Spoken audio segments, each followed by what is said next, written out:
During World War I, the 37mm caliber small cannon was favored by many countries, mainly because machine guns were popular on the battlefield, and infantry needed a small, mobile artillery piece for suppression and clearance. This led to the origin of infantry cannons, which were widely deployed in various infantry battalions and companies. Countries such as Britain, France, Germany, and Russia successively developed such equipment. In 1916, the United States Bethlehem Steel Corporation also participated in the development of infantry cannons. Since the U.S. had not yet entered World War I at the time, the company planned to provide a 1-pound cannon to France. Unlike other countries, the company had a deeper understanding of infantry cannons. They not only hoped to use it for anti-machine gun tasks, but also wanted it to accompany infantry on the move, and even provide valuable artillery support for infantry in amphibious landings, greatly increasing its firing range. This artillery piece was named the M1917 37mm Infantry cannon, perhaps because it was officially delivered for use in 1917.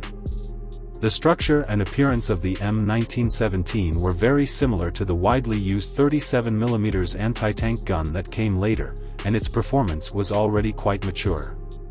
The cannon had a nickel-steel barrel that was 42 calibers long, which was unique compared to other similar artillery pieces. A longer barrel meant a longer firing range and improved accuracy. The cannon's breech used a vertical sliding breech lock, and the hydraulic spring recoil system was installed above the barrel. The cannon was mounted on a wooden wheeled carriage, with an elevation angle of -5 degrees to +15 degrees and a total firing arc of 45 degrees. It did not have a gear structure for directional adjustment, but instead, the barrel and recoil system were installed on a pivot. The gunner would shoulder the stock and move the cannon for aiming, similar to the operation of many small-caliber naval guns at the time.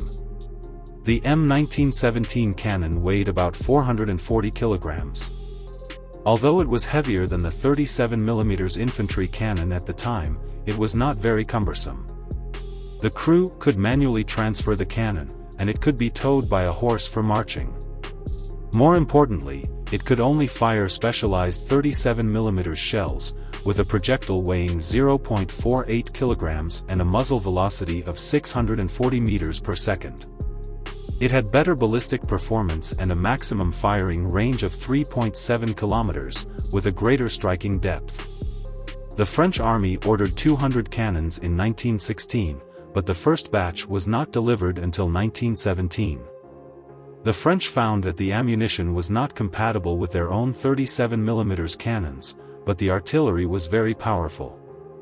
French soldiers found that they could use it to attack tanks, and these cannons destroyed some German tanks, captured from the British, rhomboid tanks. At the recommendation of the French army, the U.S. Army also placed an order for 200 cannons in 1918. It was at this time that the U.S. officially named it the M1917 37mm Infantry cannon. However, the U.S. military did not use it much on the battlefield because the war ended shortly after.